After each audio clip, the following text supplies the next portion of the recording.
Alright guys, what is up YouTube? Today we're doing the countertops right here behind me, and we're using the Rustoleum Countertop Marble Kit that you can pick up at your local Lowe's. So let's go ahead and get right into it. Alright, yeah, so we're using this countertop kit. It's a 3-step system. So there's just 3 basic steps that you're going to need to do.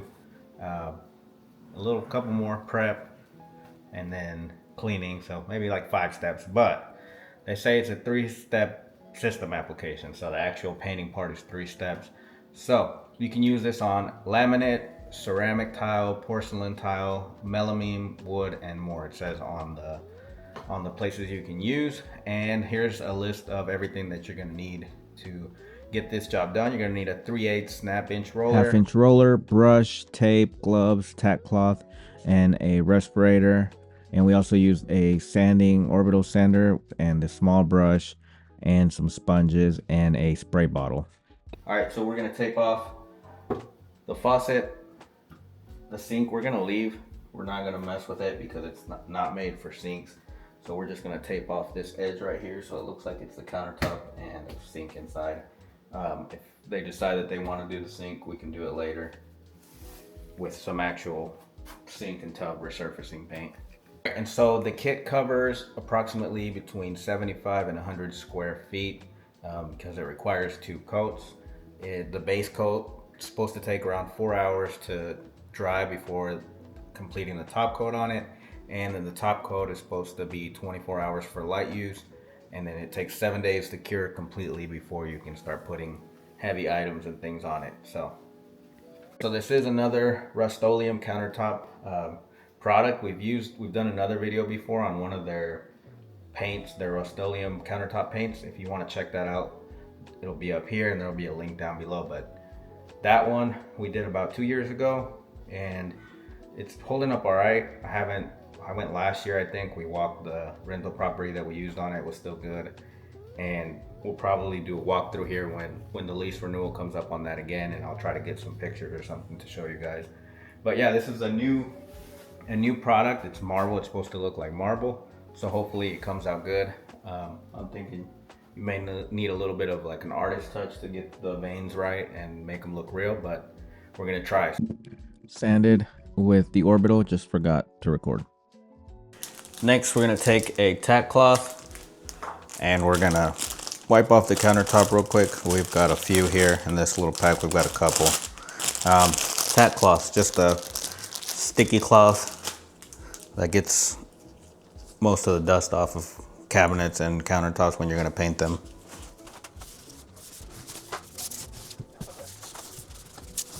All right, there, that's still good. And they're sticky. All right, so we just sanded with a 220, just enough to get rid of the shiny gloss on the countertop and just enough to give that base coat something to stick onto so it's on there good and it doesn't scrape. Especially this area right here around the sink where they're gonna be bumping and using a lot, so we hit all of this. So that's the most important part, but let's go ahead and tape this off. All right, guys, so we're using frog tape. This tape is a little bit more expensive, but it's the best one that we've found for making straight lines. It has a sealant technology on the edges that keeps the paint from bleeding as much. And we use the razor to cut any little extra pieces, and then we wiped it down with the rag. We cleaned our countertops, we sanded, we cleaned them smooth as a baby's bottom, so they say. It's ready to go. So we're gonna start with the base coat, step 1. So we're gonna get our, which roller is it? Don't know, we'll see right now which one. So safety first, we're gonna mask up, put our little respirator on. And I got a bright orange one so the guys know it's mine and they don't steal it. This is a tiny little countertop. I'm just gonna pour a little out, cut in, and then roll it. And this is the one where you use your 3/8 roller. And the 1/4 inch roller will be for the gloss part of this.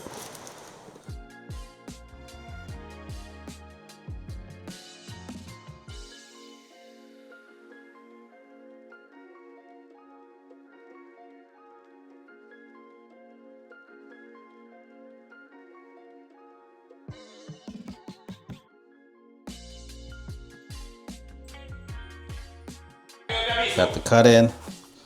We're gonna put this to the side.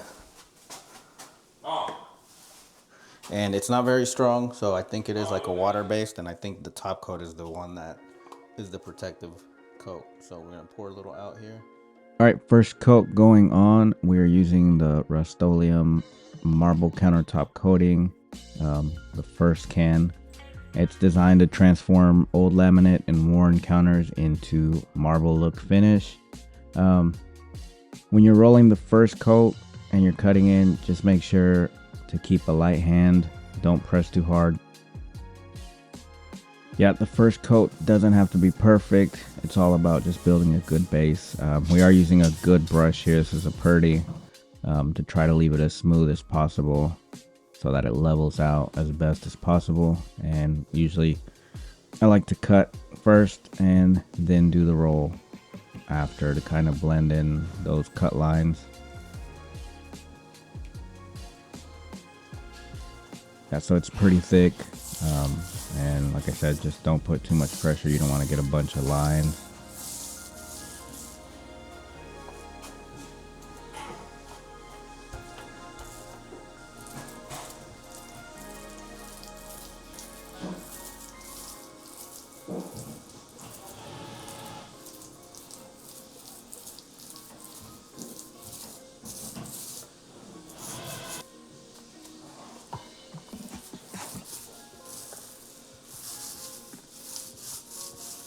Guys, there's our first coat. So the main thing is try to leave it smooth. Try not to leave lines on it, but it should self-level out a little bit. And now we gotta let it dry before we do another coat. 5 hours later.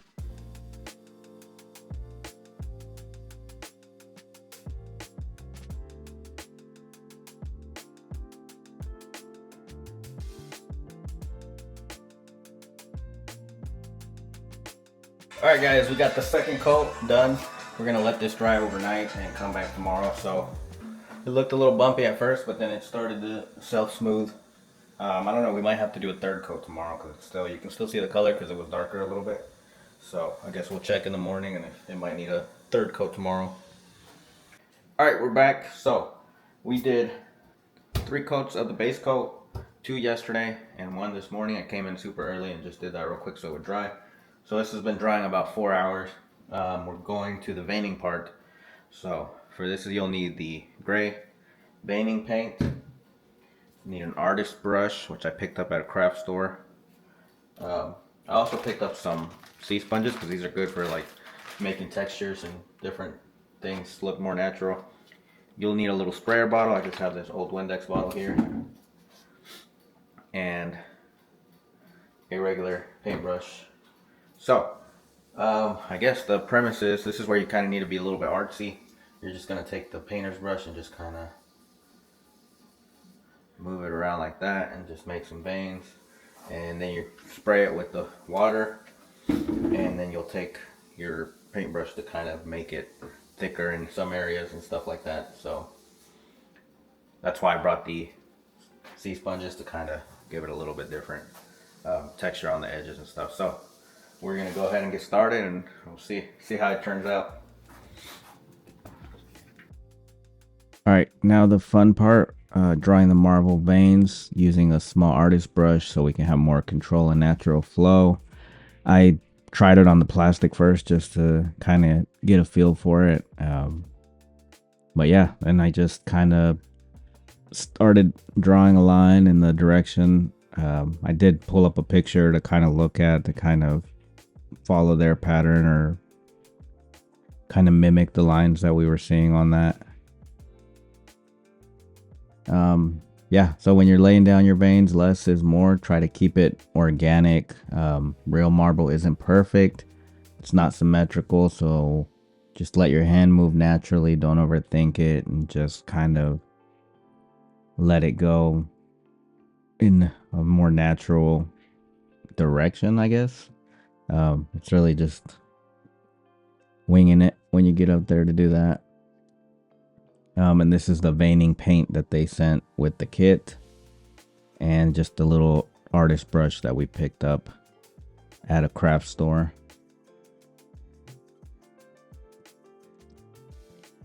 And then I did this bigger veining here to kind of give it a different look. And then I used a dry or semi-dry brush to kind of feather out the veining, and the little Windex spray bottle to kind of spray the brush. So that'd be a little bit wet to kind of fade out the color.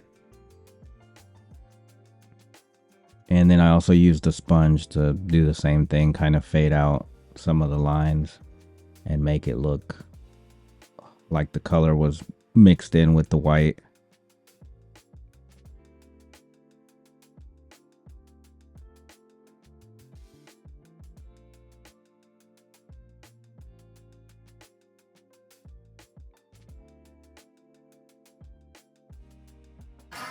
All right, switching over to this tiny one.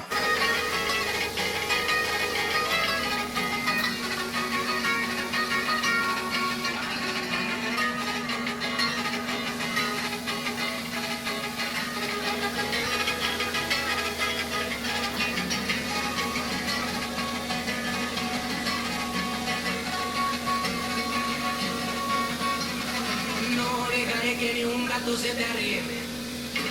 Si miro eso verás la cosa difícil. Siempre yo te cuidaré. No comparto con nadie.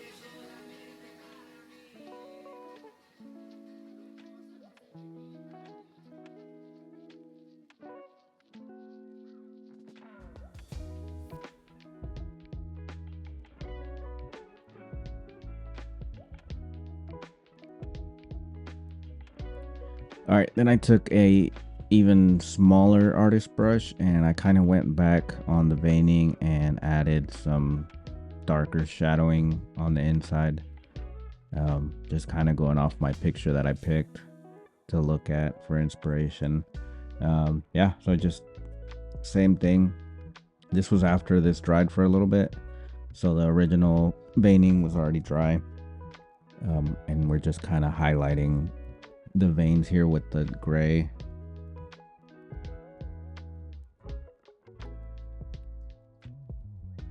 But yeah, this one was just kind of taking it slow, making sure there was paint on the brush,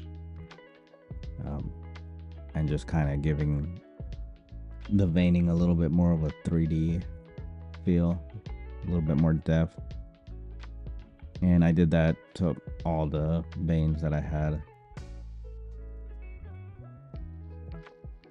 Yeah, so this took a little bit of patience. You just kind of have to go really slow. I sped up the video here, but yeah, you just basically have to go super slow and take your time.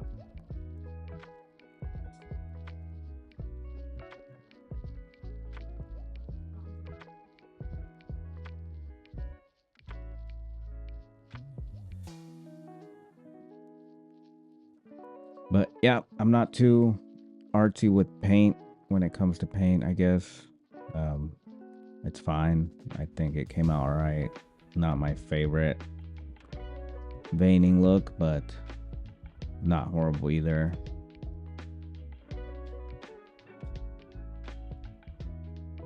Yeah, and then I'm just using the sponge to kind of blend it in a little bit where needed.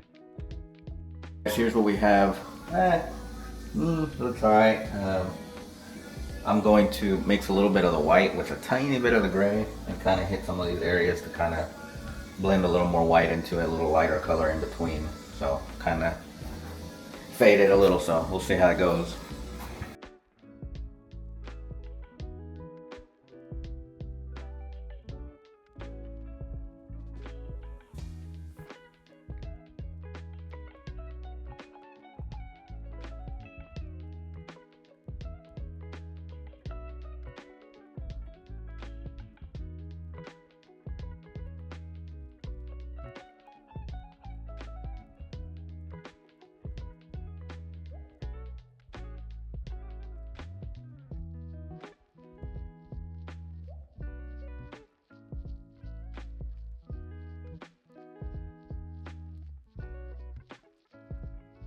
Alright guys, I think that's the best we're gonna get it.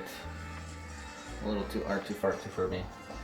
I used to like art in high school, but drawing, not painting. And I became a painter. So that's life. But all right, so we're gonna go wash this off and let this dry and see what it looks like with the clear coat on.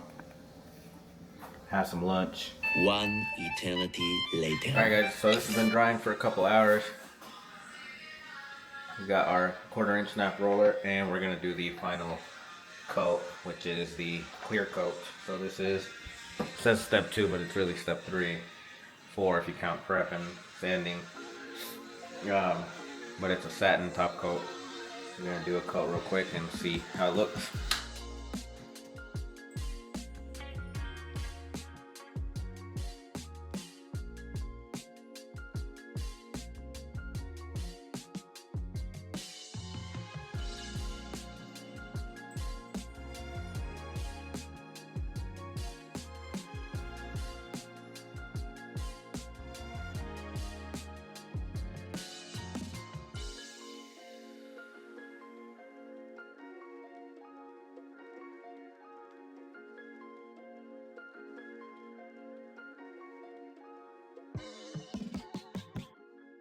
Last coat, this is a satin, so there's not like much of a gloss on it.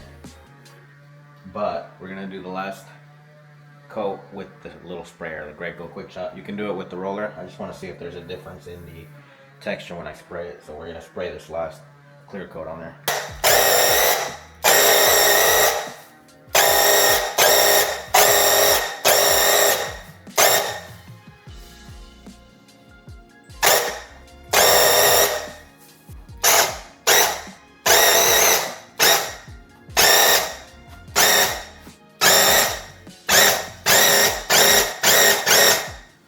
Alright, there it is. It's drying. We'll let it dry and then we'll take off the tape. So we got it cleaned up. We're gonna resurface the sink later on, but that's what it came out like. It's a satin finish, so it's not too glossy or anything. I guess you could put a gloss if you really wanted to. Look like just a water-based finish. But I did like how it came out with the sprayer better. But yeah, I think it's around 60-70 bucks at Lowe's. All right, guys, and here's our final results with the gloss. This is before they did the sink. I think it looks good. It's a satin gloss, and I got these on my phone, so they aren't the best, but that's what it looked like. This is still drying, so this is still wet right here. It's gonna be satin with not that much gloss. And then here's the result after the sink was resurfaced. The resurfacing guy sent me this picture. But yeah, hope you guys enjoyed. Man, I hope this video helps you guys make a decision if you guys want to use this stuff. Check it out. I'll put a link down below. You can get it from Lowe's. Yeah, thanks for watching, guys.